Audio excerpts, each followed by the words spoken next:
Hi friends, இந்த வீடியோல இன்னொரு ஃபேமஸான அல்காரிதம் பார்க்க போறோம் டிசிஷன் ட்ரீ. ஸோ இதுவுமே ரொம்ப யூஸ்ஃபுல்லான அல்காரிதம் ஃப்ரெண்ட்ஸ். நீங்கள் கம்பெனிக்கு மெஷின் லேர்னிங் டொமைனில் போனீங்கன்னா நிறைய இடத்துல இந்த டிசிஷன் ட்ரீ பார்ப்பீங்க, இல்லை ரேண்டம் ஃபாரஸ்ட் பார்ப்பீங்க. ஸோ நிறைய அப்ளிகேஷன் பேஸ்ட் ப்ராப்ளம்ஸ்க்கு ரேண்டம் ஃபாரஸ்ட் நல்லா ஒர்க் ஆகும். ஸோ ஃபஸ்ட்டு ரேண்டம் ஃபாரஸ்ட் வந்து டிசிஷன் ட்ரீயோட எக்ஸ்டெண்டட் வெர்ஷன் அப்படின்னு வச்சுக்கலாம். ஃபஸ்ட்டு டிசிஷன் ட்ரீனா என்னன்னு புரிஞ்சுக்கலாம். ஸோ ஃபண்டமெண்டலி எனக்கு தெரிஞ்சு எல்லாமே பைத்தான் இல்லை C++ ஓரளவுக்கு உங்களுக்கு தெரிஞ்சிருக்கும். ஸோ அங்கே நம்ம என்ன பண்ணுவோம் அப்படின்னா ஒரு இஃப் எல்ஸ் கண்டிஷன் எழுதுவோம் தெரியுமா, நெஸ்டட் இஃப் எல்ஸ். இப்போ எக்ஸாம்பிளுக்கு வயசு இருக்குன்னு வச்சுக்கோங்களேன், வயசு கிரேட்டர் தேன் 18 நான் ஏதோ பண்ணுறேன், இல்லை else if age greater than 16 ஏதோ பண்ணுறேன். இதே மாதிரி else if கண்டிஷன் நிறைய எழுதிக்கிட்டே இருக்கேன். ஒரு 10 else if கண்டிஷன் எழுதுறேன்னு வச்சுக்கோங்க. Age greater than 40, age greater than 20, age greater than 10, 5 and so on and so forth. இதே விஷயம் தான் டிசிஷன் ட்ரீல நடக்குது.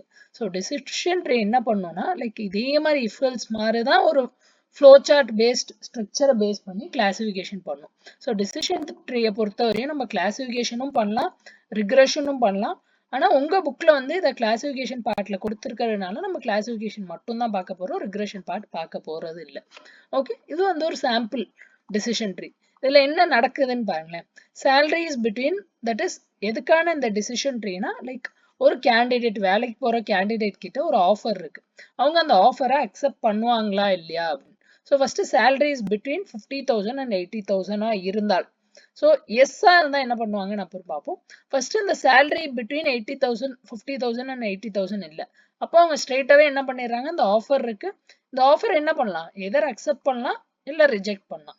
அப்போ ஏதோ ஒரு கேண்டிடேட்டுக்கு அந்த சேலரி இந்த ரேஞ்ச்குள்ள இல்லைன்னா அவங்க டைரக்டா டிக்ளைன் பண்ணிடுறாங்க. ஸோ இந்த இடத்துக்கு வந்துருவாங்க. ஓகே, இப்போ அதே அது எஸ்ஸா இருக்கு. சப்போஸ் எஸ்ஸா இருந்தா நெக்ஸ்ட் என்ன அவங்க பாக்குறாங்க, ஃபர்ஸ்ட் கண்டிஷன் இதை பாக்குறாங்க. ஃபர்ஸ்ட் கண்டிஷன் பாஸ் ஆயிட்டால் செகண்ட் கண்டிஷன், அந்த ஆஃபீஸ் வீட்டு பக்கத்துல இருக்கா, ஓகே. வீட்டு பக்கத்துல இல்லைனாலும் என்ன பண்ணிடுறாங்க, திரும்ப டிக்ளைன் பண்றாங்க. ஸோ கண்டிஷன் பை கண்டிஷன் நம்ம போறோம். ஸோ நம்ம நார்மலா பண்ணோம்ல, எங்கேயா ட்ரிப் பிளான் பண்ணா கண்டிஷன் பை கண்டிஷனா போவோம். நம்ம பட்ஜெட்டுக்குள்ள இருக்கா, அங்க ரூம்ஸ் அவைலபிலிட்டி இருக்கா, அங்க சுத்தி பார்க்க இடம் இருக்கா, கேப் இருக்கா, அதே மாதிரிதான். ஸோ இங்க என்னாச்சு, வீட்டு பக்கத்துல ஆஃபீஸ் இல்லைன்னா டிக்ளைன் பண்ணிடுறாங்க. சப்போஸ் இருந்துச்சுன்னா நெக்ஸ்ட் என்ன பண்றாங்க, அந்த கம்பெனி கேப் தருதான்னு பாக்குறாங்க. கேப் கொடுத்தால் அக்செப்ட் பண்றாங்க, கேப் கொடுக்கல அப்படின்னா டிக்ளைன் பண்றாங்க. ஓகே, ஆக மொத்தம் இது பார்க்க ஒரு ட்ரீ மாதிரி இருக்கா, அதனாலதான் இது பேர் டிசிஷன் ட்ரீ. இந்த ட்ரீல இருந்து நம்மளால டிசிஷன் எடுக்க முடியும். ஸோ என்ன ஒரு புது கேண்டிடேட் வந்தாலும் அவங்களுக்கு இந்த ட்ரீயை பேஸ் பண்ணி நம்ம ஒரு டிசிஷன் சொல்ல முடியும். ஸோ வந்து டிக்ளைன் பண்ணுவாங்களா அக்செப்ட் பண்ணுவாங்களா அப்படின்னு. ஸோ இதில் ஒரு சில கீ டேர்ம்ஸ் இருக்கு ஃப்ரெண்ட்ஸ். ஒன்றுமே இல்லை, நம்ம நார்மல் டேட்டா ஸ்ட்ரக்சர்ஸ்ல பார்க்குற அதே கீ டேர்ம்ஸ் தான். என் ஃபர்ஸ்ட் நோடு பேர் என்னன்னா ரூட்.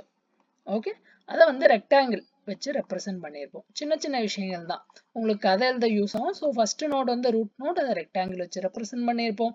அதுக்கப்புறம் பார்த்தீங்கன்னா ஃபர்தரா இருக்கிற நோட்ஸ் இருக்குல்ல, இதெல்லாம் வந்து இன்டர்னல் நோட்ஸ் அப்படின்னு சொல்லுவோம். ஸோ ஒரு இன்டர்னல் நோட்லையும் சரி ரூட் நோட்லையும் சரி ஒரு டிசிஷன் எடுப்போம். ஸோ டிசிஷனை எடுத்து நம்ம ஸ்ப்ளிட் பண்ணுவோம். ஸோ ரூட் நோடுன்னு சொல்லுவோம், இந்த நோட இன்டர்னல் நோடுன்னு சொல்லிட்டோம். இப்போ நெக்ஸ்ட் வந்து இந்த நோட் இருக்குல்ல, தட் இஸ் ஃபைனல் நோட்ஸ். என் ரிசல்ட்டை பத்தி சொல்லுது இல்ல, ஸ்டார் போடுறேன், இந்த நோட், இந்த நோட், இந்த நோட், இந்த நோட். ஸோ இதெல்லாம் என்னன்னா என்னோட leaf notes. So leaf notes எப்போதுமே எதை டினோட் பண்ணும் அப்படின்னா என் கிளாஸ் லேபிள். ஸோ நான் கிளாசிஃபிகேஷன் பண்ண போறேன்ல, ஸோ கிளாசிஃபிகேஷன் பண்ணும்போது என் கிளாஸ் லேபிள்ஸ் என்னென்ன இருக்கோ அதை ரெப்ரசென்ட் பண்ணும். இந்த எக்ஸாம்பிளை பொறுத்தவரையும் எனக்கு கிளாஸ் லேபிள் 2 தான் இருக்கு. ஒன்று வந்து ஆஃபரை அக்செப்ட் பண்றேன், இன்னொன்று ஆஃபரை டிக்ளைன் பண்றேன். அதனால லீஃப் நோட்ல எதர் டிக்ளைன் ஆஃபர் இருக்கும் இல்லை அக்செப்ட் ஆஃபர் இருக்கும். இதெல்லாம் பேசிக்ஸ். இப்போ நம்ம என்ன பண்ண போறோம் அப்படின்னா ஒரு எக்ஸாம்பிள் எடுத்துட்டு டிசிஷன் ட்ரீ எப்படி ஒர்க் ஆகுதுன்னு பார்த்துட்டு அதுக்கப்புறம் ஃபர்தரா அதோட தியரட்டிக்கல் பார்ட்டுக்குள்ள போறோம். ஓகே, இது என்னோட எக்ஸாம்பிள். ஸோ ஃபர்ஸ்ட் எக்ஸாம்பிள கொஞ்சம் புரிஞ்சுப்போம். என்ன கொடுத்துருக்காங்க அப்படின்னா ஒரு செட் ஆஃப் ஃபீச்சர்ஸ், ஏஜ் கொடுத்துருக்காங்க, இன்கம் கொடுத்துருக்காங்க, ஸ்டூடெண்டா இல்லையான்னு கொடுத்துருக்காங்க, அவங்க கிரெடிட் ரேட்டிங், ஸோ அவங்க ஏதாவது கடன் வாங்கினா கரெக்டாக கொடுப்பாங்களா இல்லையா அது கொடுத்துருக்காங்க. அப்புறம் ஃபைனல் என் டார்கெட் என்ன அப்படின்னா இதான் என்னோட டார்கெட், கம்ப்யூட்டரை வாங்குவாங்களா மாட்டாங்களா. ஸோ ஃபர்ஸ்ட் ரோ பாருங்களேன், ஃபர்ஸ்ட் ரோல என்ன காம்பினேஷன் டேட்டா பாயிண்ட்ல ஏஜ் யூத்தா இருக்கு, இன்கம் ஹையா இருக்கு, ஸ்டூடெண்ட் இல்ல இவரு, கிரெடிட் ரேட்டிங் ஃபேரா இருந்தா கம்ப்யூட்டரை வாங்கல. ஸோ இந்த மாதிரி டிஃப்ரெண்ட் காம்பினேஷன். ஸோ இதெல்லாம் என்னோட டேட்டா பாயிண்ட்ஸ். ஒரு டேட்டா பாயிண்ட்டுக்கும் ஒரு அவுட்கமும் கொடுத்துருக்காங்க. நம்ம என்ன பண்ண போறோம்னா இதை வச்சு ஒரு டிசிஷன் ட்ரீ கன்ஸ்ட்ரக்ட் பண்ண போறோம். எப்படி பண்றோங்கிறத ஸ்டெப் பை ஸ்டெப் பார்க்கலாம். கொஞ்சம் உன்னிப்பாக கவனிச்சுக்கோங்க friends. So step number 1. So step number 1 என்ன அப்படின்னா, கொடுத்துருக்க டேட்டா செட்டுக்கு info of d calculate பண்ணும். ஸோ info of d ஓட ஃபார்முலா என்னன்னா, நான் ஃபர்ஸ்ட் ஃபார்முலா எழுதிடுறேன். Minus summation of I equal to 1 to n pi log of log to pi. இவ்வளவுதான் ஃபார்முலா. ரொம்ப ஈஸியான ஃபார்முலா. இதை எப்படி கண்டுபிடிக்கணும் அப்படின்னா, ஃபர்ஸ்ட் வந்து என் டார்கெட் வேரியபிள் கண்டுபிடிக்கும். ஸோ ஸ்டெப் 1ல நம்ம என்ன பண்றோம், டார்கெட் வேரியபிளுக்கு கண்டுபிடிக்கிறோம். ஸோ என் டார்கெட் வேரியபிள் என்ன, இந்த எக்ஸாம்பிளை பொறுத்தவரையும் பைஸ் கம்ப்யூட்டர் தான் என்னோட டார்கெட் வேரியபிள். ஸோ டார்கெட் வேரியபிளுக்கு நான் கண்டுபிடிக்க போறேன். எப்படி கண்டுபிடிக்கணும்னு பார்க்கலாமே. ரொம்ப ஈஸியான ஃபார்முலா, லைஃப்ல மறக்கவே மறக்காது. ரொம்ப ஈஸி விஷயம் ஃப்ரெண்ட்ஸ். என் டார்கெட் வேரியபிள் என்ன, நம்ம பைஸ் கம்ப்யூட்டர் கண்டுபிடிக்கும். இப்போ பைஸ் கம்ப்யூட்டர்ல என்னென்ன பாசிபிலிட்டி இருக்குன்னு பாருங்களேன். பைஸ் கம்ப்யூட்டர் காலமை பார்த்தீங்கன்னா எதர் நோ இருக்கு, ஃபர்ஸ்ட் ரோல no yes. So either no இருக்கு இல்ல எஸ் இருக்கு. சப்போஸ் 3 இருந்தா இங்க 3வது ஒன்று வரும். இங்க நமக்கு 3 இல்லாதனால மொத்தம் 2 தான். ஸோ நல்லா ஞாபகம் வச்சுக்கோங்க, எவ்வளோ கிளாஸஸ் இருக்கோ அவ்வளோ எடுக்கணும். இங்க 2 தான். ஓகே சார், 2 எடுத்துட்டேன். இப்போ நெக்ஸ்ட் நான் என்ன சார் பண்ணணும்? ஒண்ணுமே இல்லை ஃப்ரெண்ட்ஸ். நோவோட கவுண்ட் என்னங்க, 1 2 3 4 5. ஸோ நோ எவ்வளோ இருக்கு, 5. நெக்ஸ்ட் என்ன பண்ணுங்க, இதோட கவுண்ட் என்னங்க, எஸ்ஸோட கவுண்ட் என்னன்னீங்க அப்படின்னா மொத்தமே 2 கேட்டகரி தான் இருக்கு. ஸோ நோ 5னா மொத்தம் வந்து எவ்வளோ இருக்குன்னா, டேட்டா செட்ல மொத்தம் இருக்க ரோஸ், தட் இஸ் எல்லா ரோஸையும் சேர்த்தா மொத்தம் 14 ரோஸ் இருக்கு. ஸோ மொத்தம் 14, அதுல நோ 5னா மீதி எஸ்ல எவ்வளோ ஆச்சு, 9 ஆச்சு. இப்படி பண்றேன்னா பண்ணலாம், இல்லை நீங்க இங்க எண்றீங்கன்னா இங்க கூட எண்ணலாம். எஸ் 1 2 3 4 5 6 7 8 9. ஸோ மொத்தம் 9 எஸ் 5 நோ ஆச்சு. ஓகே சார், இதை எழுதிட்டோம். இதுக்கப்புறம் என்ன பண்ணணும், இப்போ இந்த இன்ஃபோ கண்டுபிடிக்கலாம். ஸோ எப்படி கண்டுபிடிக்கணும்னு பாருங்க, ஈஸியான விஷயம். மைனஸ் பிஐ. பிஐனா என்னன்னா ப்ராபபிலிட்டி. ப்ராபபிலிட்டி எப்படி எழுதணும்னு நான் சொல்லித்தரேன். ஸோ இதோட ப்ராபபிலிட்டி என்னன்னா 5 டிவைடட் பை இந்த summation 5 plus 9. So 5 divided by 5 plus 9. அப்போ என்ன ஆச்சு, 5 by 14. இதோட ப்ராபபிலிட்டி என்ன, 9 டிவைடட் பை 5 plus 9. இதோட ப்ராபபிலிட்டி என்ன, அகைன் 9 by 14. அவ்வளவுதான். இதை ஃபார்முலால சப்ஸ்டியூட் பண்ண போறோம். ஸோ மைனஸ், ஸோ ஃபர்ஸ்ட் என்ன பண்றோம்னா, எதர் எஸ்க்கு எழுதுங்க இல்லை நோக்கு எழுதுங்க, எதுக்கு வேணா எழுதலாம். ஸோ ஃபர்ஸ்ட் எப்பவுமே நான் எஸ் ஃபாலோ பண்றேன். ஸோ ஃபர்ஸ்ட் இங்கே ஸ்டார்ட் பண்ண போறேன். அப்போ என்ன ஃபார்முலா என்ன, summation of P I log P I. So என் ப்ராபபிலிட்டி என்ன, 9 by 14 log to the base 2 again 9 by 14. இவ்வளவுதான். நெக்ஸ்ட் என்ன பண்ணோம், அகைன் ஒரு மைனஸ். நெக்ஸ்ட் நோக்கு எழுதுங்க. ஸோ நோல எழுதுனீங்கன்னா என்ன ஆயிடும், 5 by 14 log 2 of 5 by 14. So ரொம்ப ரொம்ப ஈஸியான விஷயம் ஃப்ரெண்ட்ஸ், ஒண்ணுமே இல்லை. ஸோ ஃபர்ஸ்ட் டார்கெட் வேரியபிள் எடுத்தோம். டார்கெட் வேரியபிளோட எஸ்ஸுக்கு தனியா ப்ராபபிலிட்டி into log 2 of அந்த probability minus நோக்கு தனியா probability into log 2 of அந்த probability. ஸோ இதை சிம்பிளிஃபை பண்ணீங்க அப்படின்னா உங்களுக்கு 0.94 கிடைக்கும். ஸோ ஸ்டெப் நம்பர் 1 முடிஞ்சிருச்சு. ஓகே, ஸோ நம்ம டிசிஷன் ட்ரீல ப்ரீவியஸா என்ன பார்த்தோம், ஒரு ட்ரீ கன்ஸ்ட்ரக்ட் பண்ண போறோம்னு பார்த்தோம். ஸோ இப்போ நம்ம பண்ற இந்த இன்ஃபோ ஸ்டெப்லாம் எதுக்கு பண்றோம்னா, நோடு செலெக்ஷனுக்காண்டி பண்றோம். ஸோ ஒரு விஷயம் ஞாபகம் வச்சுக்கோங்க, இந்த ஒரு ஸ்டெப்பும் நோடு செலக்ட் பண்றதுக்காண்டி பண்றோம். ஸோ இன்ஃபோ டி முடிஞ்சிச்சு. இப்போ நெக்ஸ்ட் என்ன பண்ணணும் அப்படின்னா, இதே மாதிரி இன்ஃபோ ஏஜுக்கு கண்டுபிடிக்கணும், இன்கம்க்கு கண்டுபிடிக்கணும், ஸ்டூடெண்ட்டுக்கு கண்டுபிடிக்கணும், கிரெடிட் ரேட்டிங்க்கு கண்டுபிடிக்கணும். So info age of T. Okay, so info age of T கண்டுபிடிக்கணும். ஸோ இதில் என்ன அப்படின்னா, இதில் ஒரே ஒரு ட்ரிக்கி பார்ட் இருக்கு. ஸோ இங்கே என்ன பார்த்தோம், பைஸ் 2 கேட்டகரி இருக்கு. ஸோ பைஸ் எவ்வளோ கேட்டகரி இருக்கு, 2 கேட்டகரி இருக்கு. அப்போ இன்ஃபோ ஏஜ் கண்டுபிடிக்கணும்னா, ஏஜ்ல மொத்தம் எவ்வளோ கேட்டகரி இருக்கு பாருங்களேன். யூத் ஒரு கேட்டகரி, மிடில் ஏஜ்டு ஒரு கேட்டகரி, சீனியர் ஒரு கேட்டகரி. ஸோ மொத்தம் எவ்வளோ இருக்கு, யூத் ஒன்று, மிடில் ஏஜ்டு ஒன்று, சீனியர் ஒன்று. ஸோ மொத்தம் 3 கேட்டகரி இருக்கா. ஓகே, எழுதிட்டோம். இப்போ நெக்ஸ்ட் என்ன பண்ணணும்னா, இதோட நிப்பாட்டிடக்கூடாது ஃப்ரெண்ட்ஸ், இதுதான் முக்கியமான பாயிண்ட். ஃபர்தரா என்ன பண்ணணும்னா, இதை வந்து இன்னும் 2 லைன் போடணும். எதுக்கு இன்னும் 2 லைன்னா, இதை ஃபர்தர் கிளாசிஃபிகேஷன், எஸ்ஸுக்கு ஒன்று நோக்கு ஒன்று. எந்த எஸ், என் target variable, that is computer வாங்குறாரா இல்லையா அந்த எஸ் அந்த no.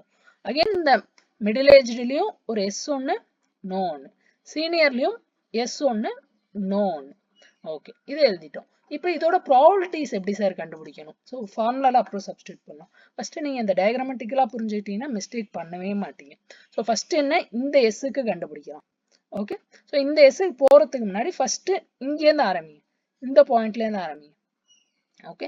Info age of T மொத்தம் எவ்வளோ என்ட்ரி? 14 என்ட்ரி. இந்த 14ல் யூத் எவ்வளோ, மிடில் ஏஜ் எவ்வளோ, சீனியர் எவ்வளோன்னு எண்ணலாம். ஸோ இங்கே இருக்கிறதெல்லாம் நான் அழிச்சிடுறேன். ஓகே. ஸோ மொத்தம் எவ்வளோ youth? 1 2 3 4 and 5. So 5 youth. Next middle age பார்க்கலாம். ஸோ 1 2 3 4. ஸோ மிடில் ஏஜ்ட் 4 பேர். Next senior. ஸோ சீனியர் எவ்வளோ பேர்? அகெயின் 1 2 3 4 5. ஸோ வெறுமே என்ற கணக்கு தான். ஸோ 5. ஓகே. உங்களுக்கு சில டைம் டவுட் வரும், சார் கவுண்டிங்கில் நாங்கள் மிஸ்டேக் பண்ணுவோமா? அதுக்கு தான் நான் இங்கே எழுத சொன்னேன் 14. So 14 is nothing but 5 + 4 + 5. நீங்கள் கிராஸ் வெரிஃபை பண்ணிக்கலாம். ஓகே. இப்போ 14ஓட பைஃபர்கேஷன் எழுதுனீங்க. இப்போ நெக்ஸ்ட் என்ன பண்ணணும்னா ஒன்னொன்னுத்துக்கும். ஸோ யூத்தில் இருக்கிற எஸ் எவ்வளோ, நோ எவ்வளோ. ஸோ ஃபஸ்ட்டு யூத் இருக்கிற ரோஸ்லாம் பாருங்கள். ஸோ இங்கே இருக்கிற நம்பரெல்லாம் அழிச்சிரும். ஸோ அப்போ தான் உங்களுக்கு ஒரு கிளாரிட்டி கிடைக்கும். ஸோ எல்லாமே கவுண்டிங்கோட கேம் தான், வேற ஒன்றுமே இல்லை. சார் இதெல்லாம் எங்கள் காலேஜில் சொல்லி தரல, வெறும் தியரி தான் சொல்லி கொடுத்தாங்க, அதுவே எழுதுறேன் அப்படின்னா உங்கள் இஷ்டம். ஆனால் இது புரிஞ்சிச்சுன்னா லைஃப் லாங் உங்களுக்கு இன்டர்வியூலையும் யூஸ் ஆகும். ஸோ நல்லாயிருக்கும் ஃப்ரெண்ட்ஸ். நான் கொஞ்சம் காம்ப்ளிகேட்டட் பெரிய எக்ஸாம்பிள் இருக்கிறதுனால கொஞ்சம் பெருசாக உங்களுக்கு ஃபீல் ஆகும். ஆனால் சின்ன எக்ஸாம்பிளுக்குலாம் பண்ணி நீங்கள் புரிஞ்சுக்கிட்டீங்க அப்படின்னா ரொம்ப ஈஸியான விஷயம் தான். சும்மா 1-2 நம்பர் நம்ம சின்ன வயசில் பண்ணோம்ல, அந்த கவுண்ட் பண்ணுற விஷயம்தான். ஸோ இப்போ நம்ம என்ன பண்ண போகிறோம் அப்படின்னா யூத்தோட எஸ் நோ எவ்வளோன்னு கண்டுபிடிக்க போகிறோம். ஸோ நெக்ஸ்ட் ஃபஸ்ட்டு நான் என்ன பண்ணுறேன், யூத் எங்கெல்லாம் இருக்குன்னு பார்க்குறேன். 1 2 3 4 5. இந்த 5ல் எஸ் எவ்வளோ இருக்குன்னு பார்க்குறோம். ஸோ இது எஸ்ஸா? இல்லை. இது ஸோ இது நோ, 2 நோ. அதுக்கப்புறம் நெக்ஸ்ட் 3வது நோ. ஸோ 3 நோ ஆச்சு. இது ஒரு எஸ் யூத்தில், இது ஒரு எஸ். அப்போ எஸ் எவ்வளோ இருக்கு? 2 இருக்கு. நோ எவ்வளோ இருக்கு?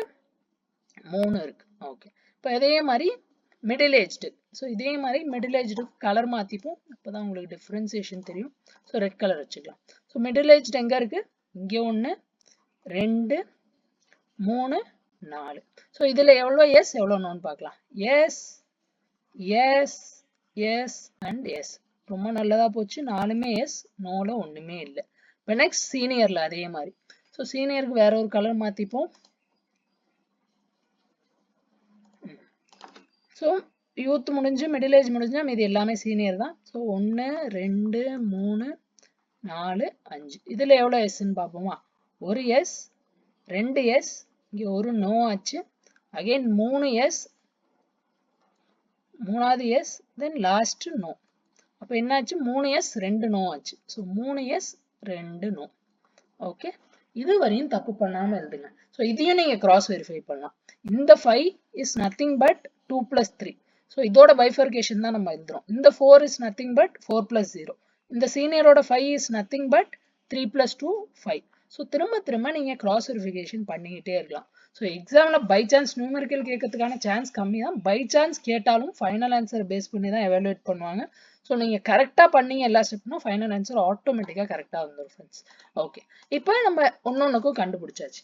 இதுக்கப்புறம் என்ன பண்ணணும் அப்படின்னா ரொம்ப சிம்பிளான விஷயம் ஃப்ரெண்ட்ஸ். இங்கே பண்ணாம தான் இன்ஃபோ டி கண்டுபிடிச்சோம்ல, இதே மாதிரி தான் இன்ஃபோ ஏஜ் ஆஃப் டியில் ஜஸ்ட் ப்ராபபிலிட்டி கண்டுபிடிக்கணும். ஸோ ப்ராபபிலிட்டி கண்டுபிடிக்கிறதுக்கு முன்னாடி, ஃபார்முலா சப்ஸ்டியூட் பண்ணுறதுக்கு முன்னாடி ஃபஸ்ட்டு இங்கேயே நம்ம ப்ராபபிலிட்டி எழுதிக்கலாம் ஒன்றுத்துக்கும். ஸோ இது என்ன ஆச்சு? 2 டிவைடட் பை, சார் இங்கே என்ன சார் போடணும்? 14 போடணுமா 5 போடணுமா? ஸோ இது எதோட பைஃபர்கேஷன் சொன்னேன், லைக் இங்கே இருக்கிற 5ஓட பைஃபர்கேஷன் தான் இந்த 2. அப்போ எங்கேருந்து வந்துச்சோ அந்த வேல்யூவை கீழே போடணும். அப்போ 3/5. நெக்ஸ்ட் 4க்கு கீழே என்ன சார் போடணும்? இது எதோட பைஃபர்கேஷன்? இந்த எம்ஏ வேல்யூ இங்கே ஒரு 4 இருக்கு பாருங்க, எம்ஏ பக்கத்தில் ஒரு 4 இருக்கா, அதோட பைஃபர்கேஷன் தான் அது. அப்போ 4/4, 0/4. Next senior. சீனியர்ல இந்த 3 வந்து எதோட பைஃபர்கேஷன்? இதோட பைஃபர்கேஷன் தான். அப்போ 3/5, 2/5. ஓகே. இது முடிஞ்சிச்சு.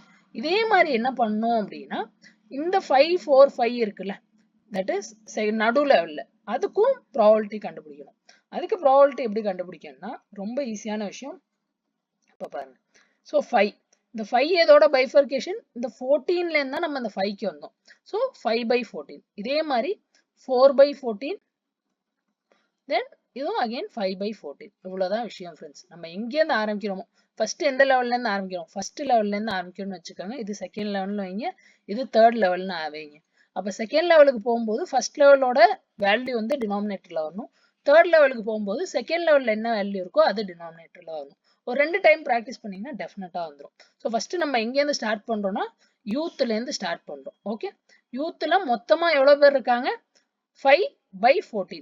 ஸோ இப்போ நான் எங்கே பார்க்குறேன்னா நடு லெவலில் பார்க்குறேன். ஸோ 5/14 இது யூத்தோட டோட்டல். இதில் நம்ம என்ன பண்ணுறோம் அப்படின்னா பைஃபர்கேஷன். எஸ் எவ்வளோ, நோ எவ்வளோ. எஸ் எவ்வளோ பேர்? 2/5 log 2 of 2/5. இதே மாதிரி நோ எவ்வளோ பேர்? -3/5 log 2 of 3/5. இந்த வேல்யூஸ்லாம் நான் எங்கேருந்து எழுதுறேன்னா ஜஸ்ட் நான் மேலே கண்டுபிடிச்சிருக்க ப்ராபர்ட்டிலேருந்து தான் எழுதுறேன். ஓகே, யூத்துக்கு பண்ணியாச்சு. இதே மாதிரி நெக்ஸ்ட் யாருக்கு பண்ணணும்னா மிடில் ஏஜ்டுக்கு பண்ணணும். So middle aged first column 2 நடுவில் பாருங்க. மிடில் ஏஜ்டோட ப்ராபபிலிட்டி என்ன? 4/14 இன்டூ மைனஸ் ஃபர்ஸ்ட் எஸ் எவ்வளோ பேர்? 4/4 log 2 of 4/4. இதே மாதிரி நெகட்டிவ்ல 0, அதனால யாரும் இல்லை. தட் இஸ் நோல யாரும் இல்லை. நெக்ஸ்ட் ஃபைனலா மிடில் ஏஜ் முடிஞ்சிச்சு. தென் சீனியரோட வேல்யூ. ஸோ சீனியர் ஓவராலா எவ்வளோ பேர்? காலம் 2ல 5. ஸோ 5/14. இதோட பைஃபர்கேஷன் எஸ் எவ்வளோ? 3/5 log 2 of 3/5. அதே மாதிரி நோ எவ்வளோ? 2/5 log 2 of 2/5. ஓகே, ஸோ இதை நீங்கள் சிம்பிளிஃபை பண்ணீங்க அப்படின்னா லைக் இந்த வேல்யூ சிம்பிளிஃபை பண்ணீங்க அப்படின்னா உங்களுக்கு என்ன கிடைக்கும்னா 0.694 கிடைக்கும். So overall simplification. So overall simplification என்ன கிடைக்கும்னா 0.694 கிடைக்கும். ஸோ நெக்ஸ்ட் என்னன்னா நெக்ஸ்ட் ஸ்லைட் போகிறதுக்கு முன்னாடி நான் அடிஷ்னலாக என்ன பண்ணணும்னு சொல்கிறேன். ஸோ இன்ஃபோடி. ஸோ ஃபர்ஸ்ட் ஸ்டெப் முடிஞ்சா, இது செகண்ட் ஸ்டெப் முடிஞ்சா, தென் தேர்ட் ஸ்டெப்பில் இங்கே ஸ்பேஸ் இல்லை, ஆனால் நான் இங்கே பக்கத்துலேயே எழுதுறேன். தேர்ட் ஸ்டெப்பில் என்ன பண்ணுவோம் அப்படின்னா ஒரு குரூஷியலான ஸ்டெப் பண்ணுவோம். இன்ஃபர்மேஷன் கெயின் அப்படின்னு ஒன்று கண்டுபிடிப்போம். இன்ஃபர்மேஷன் கெயினோட ஃபார்முலா என்ன சார்? ஸோ இன்ஃபர்மேஷன் கெயின் எப்போதுமே ஃபார்முலா என்னன்னா இன்ஃபோ ஆஃப் என் target, that is info of T minus info, நம்ம இப்போ எந்த வேரியபிளுக்கு கண்டுபிடிச்சிருக்கோம்? ஏஜுக்கு கண்டுபிடிச்சிருக்கோம். So info age of T. So அப்போ என்ன ஆச்சு? நம்ம ஃபர்ஸ்ட் ஸ்டெப்பில் கண்டுபிடிச்ச வேல்யூ 0.94 மைனஸ் செகண்ட் ஸ்டெப்பில் கண்டுபிடிச்ச வேல்யூ 0.694. அப்போ ஓவராலாக எனக்கு என்ன கிடைக்குது? 0.246. ஸோ இந்த ஏஜ் ஆட்ரிபியூட்டோட கெயின் வேல்யூ வந்து 0.246. ஓகே, இது கண்டுபிடிச்சாச்சு. ஸோ இந்த ஸ்டெப் வரையும் புரியலன்னா திரும்ப திரும்ப பாருங்க, இதே தான் ரிப்பீட்டேஷன் அதுக்கப்புறம் பண்ணிக்கிட்டே இருக்கும். ஓகே, இப்போ நம்ம எங்கே இருக்கோம்? ஏஜ் ஆட்ரிபியூட்டோட வேல்யூ கண்டுபிடிச்சிட்டோம். ஸோ 0.246. ஸோ டைம் ஷார்ட்டேஜ்னால நான் மற்ற வேல்யூஸ் கண்டுபிடிக்கல. இதே மாதிரி இன்கமுக்கு கண்டுபிடிக்கணும். That is N target variable என்ன? பைஸ் கம்ப்யூட்டர். இந்த பைஸ் கம்ப்யூட்டரை தவிர மீது எல்லாத்துக்கும் age, income, student, credit rating ஒன்றுக்கும் கண்டுபிடிக்கணும். ஸோ ஏஜுக்கு எவ்வளோ? 0.246. இன்கம்க்கு எவ்வளோ? 0.029. ஸ்டூடெண்ட்டுக்கு எவ்வளோ? 0.151. கிரெடிட் ரேட்டிங்க்கு எவ்வளோ? 0.048. நெக்ஸ்ட் என்ன பண்ணணும்னா இதில் மேக்ஸிமம் யார் இருக்காங்களோ அவங்கள சூஸ் பண்ணணும். அப்போ இதில் மேக்ஸிமம் வேல்யூ யாருக்கு இருக்கு? ஆப்வியஸா ஏஜுக்கு மேக்ஸிமம் வேல்யூ இருக்கு. ஸோ என்ன பண்றோம்? இந்த கண்டுபிடிச்ச இன்ஃபர்மேஷன் கெயின்ல எதுக்கு மேக்ஸிமம் வேல்யூ இருக்கோ அதை சூஸ் பண்றோம். மேக்ஸிமம் வேல்யூ யாருக்கு இருக்கு? ஏஜுக்கு இருக்கு. அப்போ ஃபர்ஸ்ட் ஸ்டெப்ல நான் என்ன பண்றேன்னா என்னோட ரூட் நோட் வந்து ஏஜ். இவ்வளவுதான் ஃப்ரெண்ட்ஸ் விஷயம். ஸோ ரூட் நோட் ஏஜ் எடுத்துட்டேன். ஏஜ் எடுத்துட்டா அதுக்கப்புறம் என் டிசிஷன் ட்ரீ எப்படி கன்ஸ்ட்ரக்ட் ஆகுதுன்னு பாருங்களேன். ஏஜ்ல என்னெல்லாம் பாசிபிலிட்டி? யூத் ஒரு பாசிபிலிட்டி, மிடில் ஏஜ்டு ஒரு பாசிபிலிட்டி, சீனியர் ஒரு பாசிபிலிட்டி. அதுக்கப்புறம் இருக்கிற அந்த டேபிள்ஸ். ஸோ ஃபர்ஸ்ட் யூத் ஒரு டேபிள், மிடில் ஏஜ் இன்னொரு டேபிள், இது டேபிள் 2ன்னு வச்சுக்கலாம், இது டேபிள் 3ன்னு வச்சுக்கலாம். நான் சொல்லும் போது உங்களுக்கு பார்க்க ஈஸியாக இருக்கும். ஸோ ஃபர்ஸ்ட் ஏஜ் இருக்குள்ள ஃபர்தரா யூத் டேபிள் எப்படி சார் கன்ஸ்ட்ரக்ட் பண்ணும்? ஒன்றுமே இல்லை ஃப்ரெண்ட்ஸ். யூத் எந்த இடத்துல இருக்கு? 1 2 3 4 5. ஸோ இங்கே பார்த்தீங்கன்னா மொத்தம் 5 ரோ இருக்கும். ஸோ அந்த 5 ரோ மட்டும் எழுதியிருப்பாங்க. இந்த யூத் ஏஜை விட்டுருப்பாங்க. ஏன்னா நம்ம ஏஜை பேஸ் பண்ணி ஆல்ரெடி பிரிச்சுட்டோம். ஸோ எதை பேஸ் பண்ணி பிரிக்கிறோமோ அதை விட்டுட்டு மீதி இருக்க ரோஸை எழுதுங்க. இப்போ நெக்ஸ்ட் மிடில் ஏஜ்டு அதே மாதிரி 4 ரோ இருக்கு. அதே மாதிரி சீனியர்ல 5 ரோ இருக்கு. ஸோ இவ்வளோ நேரமா நம்ம பண்ணது என் டிசிஷன் ட்ரீயோட ரூட்டு கண்டுபிடிச்சிட்டேன். ஸோ நான் என்ன பண்ணிட்டேன்? டிசிஷன் ட்ரீயோட ரூட்டு கண்டுபிடிச்சிட்டேன். இப்போ நெக்ஸ்ட் ஸ்டெப்ல என்ன பண்ணணும்னா என் டேபிள் 1. டேபிள் 1னா என்ன? யூத்துன்னு வந்தா இந்த ஒரு டேபிள் கிடைக்குது இல்லை எனக்கு, இந்த டேபிள். ஸோ இந்த டேபிளை ஃபர்தரா ஸ்பிளிட் பண்ணும். அதே மாதிரி செகண்ட் டேபிளை ஸ்பிளிட் பண்ணும், தேர்ட் டேபிளை ஸ்பிளிட் பண்ணும். எப்படி பண்ணணும்னு பார்க்கலாம். ஸோ டீட்டெயிலாக ஒன்று நான் பண்ண போகல. ஸோ இங்கே நான் வச்சிருக்கிறது என்னன்னா லைக் இந்த யூத் டேபிள் மட்டும். ஸோ அந்த 5 ரோ மட்டும் வச்சிருக்கேன். ஸோ இங்கே என்ன பண்ணணும் நான் மேலோட்டமாக சொல்கிறேன். அதே விஷயம் தான் ஃப்ரெண்ட்ஸ், வேறு ஒன்றுமே இல்லை. ஸோ ஃபர்ஸ்ட் என்ன பண்ணணும்? இன்ஃபோ கண்டுபிடிங்க. இன்ஃபோ கண்டுபிடிச்சிட்டு ஸோ ஃபர்ஸ்ட் இன்ஃபோ டி கண்டுபிடிங்க. ஸோ இன்ஃபோ டி கண்டுபிடிச்சிட்டு, இன்ஃபோ டி எதை பேஸ் பண்ணி கண்டுபிடிக்கணும்னா இந்த 5 வேல்யூ பேஸ் பண்ணி மட்டும் கண்டுபிடிக்கணும். கண்டுபிடிச்சிட்டு இதே மாதிரி இங்க ஃபர்தரா என்ன பண்ணுங்க, இன்ஃபோ ஏஜ் தேவையில்ல, இன்ஃபோ இன்கம் ஆஃப் டி கண்டுபிடிங்க. ஸோ இன்கம்னா என்ன, இந்த காலம், அதே மாதிரி ஸ்டூடெண்ட், அதே மாதிரி கிரெடிட் ரேட்டிங். ஸோ இந்த மூணுக்கும் கண்டுபிடிக்கணும். மூணுக்கும் கண்டுபிடிச்சிட்டு அதுல எது மேக்ஸிமமா இருக்கோ அதை எடுத்துக்கணும். ஸோ ஆல்ரெடி நான் இங்கே ஆன்சர்ஸ் வச்சிருக்கேன், உங்களுக்கு தேவைப்பட்டா ரெஃபர் பண்ணிக்க. இன்கம்க்கு 0.57, ஸ்டூடெண்ட்டுக்கு 0.97, கிரெடிட் ரேட்டிங்க்கு 0.019. அப்போ இதுல பெஸ்ட் யாரு, மேக்ஸிமம் வேல்யூ யாரு, ஸ்டூடெண்ட். அப்போ நம்ம என்ன பண்றோம் அப்படின்னா, இந்த யூத் டேபிள் வந்துருச்சா, ஸோ ஃபர்ஸ்ட் ரூட் எங்க ஆரம்பிச்சேன், ஏஜ்ல ஆரம்பிச்சேன். ஏஜ்ல இந்த சைடு என்ன வந்துச்சு, யூத் வந்தா நம்ம இங்க வந்தோம். நெக்ஸ்ட் என்ன பண்றோம், ஸ்டூடெண்ட். ஸோ நெக்ஸ்ட் என்ன node, student node. So student node வந்தால் இந்த சைடு போறோம். ஸோ நெக்ஸ்ட் நோடு நம்ம செலக்ட் பண்ணியாச்சு, என் ஸ்டூடெண்ட் நோடு. ஓகே, இப்போ நெக்ஸ்ட் என்ன பண்றோம்னா, ஸ்டூடெண்ட் நோடு இருக்கும் போதுமே ஃபர்தரா இதுல ஸ்டூடெண்ட் நோட்ல இருக்கிற வேல்யூஸை பிரிங்க. ஸோ ஸ்டூடெண்ட் நோட்ல என்னென்ன பாசிபிலிட்டி, நோ ஒரு பாசிபிலிட்டி, எஸ் ஒரு பாசிபிலிட்டி. அப்போ நோவா இருந்தா என்ன நடக்குதுன்னு ஒரு டேபிள், எஸ்ஸா இருந்தா என்ன நடக்குதுன்னு ஒரு டேபிள். ஸோ இதை ஸ்பிளிட் பண்ணி எழுதுங்க, அவ்வளவுதான் ஃப்ரெண்ட்ஸ் விஷயம். ஸோ நோவா இருந்தா ஒரு டேபிள், எஸ்ஸா இருந்தா இன்னொரு செட் ஆஃப் டேபிள்ஸ். ஓகே, எழுதிட்டு நெக்ஸ்ட் என்ன பண்ணும் அப்படின்னா, இதே மாதிரி டேபிள் 2 நம்ம ஃபர்ஸ்ட் பார்த்தோம்ல, அதுல வந்து மிடில் ஏஜ்ட் அந்த டேபிளுக்கு இதே மாதிரி வேல்யூஸ் கம்ப்யூட் பண்ணும். ஸோ இப்போ கம்ப்யூட் பண்ண மாதிரியே same set of value middle aged compute பண்ணும். ஆனா கம்ப்யூட் பண்றதுக்கு முன்னாடி ஒரு விஷயம் கவனிங்க. இங்க பைஸ் கம்ப்யூட்டர்ல பாருங்க, 4க்கு 4 ரோவுமே எஸ், 4க்கு 4 ரோவுமே எஸ் இருந்தால் இன்ஃபர்மேஷன் கெயின் கம்ப்யூட் பண்ண வேண்டிய தேவை இல்லை. ஏன் தேவை இல்லைன்னா, ஆப்வியஸா இது என்ன சொல்லுதுன்னா, மிடில் ஏஜ்டா ஒருத்தர் இருந்தானா அவன் கம்ப்யூட்டரை கண்டிப்பா வாங்கிரும் அப்படின்னு சொல்ல வரும். அதனால இந்த ஸ்டெப்ல ஒன்றும் பண்ண தேவையே இல்லை. இந்த ஸ்டெப்ல டைரக்டா நம்ம மிடில் ஏஜ் வருது இல்ல, நம்ம எங்கேருந்து ஆரம்பிச்சோம், ஏஜ்ல இருந்து ஆரம்பிச்சோம். ஏஜ்ல இருந்து ஒரு செகண்ட், ஸோ ஏஜ் வந்து மிடில் ஏஜா இருந்தால் ஸ்ட்ரெயிட்டாவே நான் என்ன எழுதிடலாம் அப்படின்னா, கம்ப்யூட்டரை வாங்குவோம். That is buys computer equal to yes. ஏன் இந்த டெஃபினட் கன்க்ளூஷன் என்னால வர முடிஞ்சிச்சு, ஏன்னா இதுல 4க்கு 4 ரோவுமே எஸ். சப்போஸ் ஒரு நோ வந்திருந்தால் கூட நான் திரும்ப இந்த எல்லாம் கண்டுபிடிக்கணும். ஸோ எப்போ நம்ம நிப்பாட்டணும்னா, எப்போ வந்து இந்த மாதிரி இருக்கும், ஒன்று எல்லாம் எஸ்ஸா இருக்கணும், இல்லை எல்லாம் நோவா இருக்கும். ஓகே, இப்போ மிடில் ஏஜ்டுக்கு முடிஞ்சிச்சு. இப்போ நெக்ஸ்ட் சீனியருக்கு. ஸோ சீனியருக்கும் என்ன பண்ணணும், இன்கம்க்கு, ஸ்டூடெண்ட்க்கு, கிரெடிட் ரேட்டிங்க்கு கண்டுபிடிக்கணும். கண்டுபிடிச்சிட்டு இதுல மேக்ஸிமம் யார் இருக்காங்களோ அதை எடுத்துக்கணும். ஸோ இங்க யார் இருக்கா, income, student, credit rating. So இதுல மேக்ஸிமம் பாருங்க கிரெடிட் ரேட்டிங். அதனால நான் என்ன பண்றேன், கிரெடிட் ரேட்டிங் எடுக்கிறேன். அப்போ இதுவரையும் என் கிராஃப் எப்படி இருந்துச்சுன்னு பார்ப்போமா. ஸோ ஃபர்ஸ்ட் ஏஜ் வந்துச்சு, இதுல இந்த சைடு யார் இருந்தா, யூத். யூத்குள்ள யார் இருந்தாங்க, ஸ்டூடெண்ட். ஸோ ஸ்டூடெண்ட்டை எப்படி நம்ம பிரிச்சோம், எஸ் ஒரு ஆள், நோ ஒரு ஆள். தென் இங்க வந்து மிடில் ஏஜ். ஸோ மிடில் ஏஜ்ல ஒரு பிரச்சனையும் இல்லை, எல்லாருமே எஸ் தான். So computer yes. இப்போ நெக்ஸ்ட் இந்த சைடு வந்து சீனியர். இப்போ சீனியர் வரும்போது என்ன பண்றோம்னா, ஃபர்தரா கிரெடிட் ரேட்டிங் வச்சு நம்ம அவங்கள பிரிக்கிறோம். ஸோ கிரெடிட் ரேட்டிங்ல என்னென்ன ஆப்ஷன் இருக்குன்னு பாருங்க. ஸோ கிரெடிட் ரேட்டிங் டேபிள்குள்ள காலம்குள்ள என்ன, ஃபேர் ஒன்று, எக்ஸலண்ட் ஒன்று. அப்போ ஃபர்தரா இதை வந்து பைஃபர்கேட் பண்ணி ஃபேரை வச்சு எழுதுறோம், எக்ஸலண்ட்டை வச்சு பைஃபர்கேட் பண்ணி எழுதிக்கிறீங்க. ஓகேவா, எழுதிட்டு பார்த்தீங்க அப்படின்னா, உங்களுக்கு எழுதி பார்த்தாலும் சரி, இல்லை நான் இங்கேயே கூட காட்டேன். இப்போ பாருங்களேன், ஃபர்ஸ்ட் ஃபேரை மட்டும் நோட்டீஸ் பண்ணுங்க. ஸோ ஃபேரை மட்டும் நோட்டீஸ் பண்ணீங்கன்னா என்ன தெரியுது, fair yes, fair yes, fair yes. அதே மாதிரி எக்ஸலன்ட் நோ, எக்ஸலன்ட் நோ. அப்போ என்ன சொல்ல வரலாம் அப்படின்னா, என் கிரெடிட் ரேட்டிங் என்னென்ன ஆப்ஷன், ஃபேரா இருக்கலாம், இல்லை எக்ஸலண்டா இருக்கலாம். ஃபேரா இருந்தா என்ன நமக்கு தெரியுது, டெஃபினட்டா எஸ் தான் வருது. அதே மாதிரி எக்ஸலண்டா இருந்தா டெஃபினட்டா நோ தான் வருது. அப்போ இந்த இடத்துல நான் ஸ்டாப் பண்ணிடலாம், பிரச்சனையே இல்லை. இதை நீங்க அடிஷ்னலா இங்க டேபிள் எழுதி பார்த்துட்டு அப்புறம் வேணாலும் ஸ்டாப் பண்ணலாம், இல்லை இந்த ஸ்டெப்ல இருந்து உங்களுக்கு டைரக்டா தெரிஞ்சாலும் இந்த இடத்துல ஸ்டாப் பண்ணிடலாம். அப்போ ஃபேரா இருந்தா என்ன, எஸ். எக்ஸலண்டா இருந்தா என்ன, நோ. அவ்வளவுதான் ஃப்ரெண்ட்ஸ் விஷயம். இதே மாதிரி ஸ்டூடெண்ட்டுக்கு பார்த்தீங்க அப்படின்னாலும் இதே மாதிரி ஸ்டூடெண்ட் எஸ்ஸா இருக்கும்போது கம்ப்யூட்டர் வாங்குறது ஒன்று வரும், அதே மாதிரி நோவா இருக்கும்போது ஒன்று வரும். ஆக மொத்தம் என் ஃபைனல் டெசிஷன் ட்ரீ தான். ஸோ ஃபைனல் டெசிஷன் ட்ரீ நம்ம எங்க ஆரம்பிச்சோம், first condition age. So age வந்து எங்கா இருந்தா, நெக்ஸ்ட் கண்டிஷன் ஸ்டூடெண்ட் பார்க்குறேன்.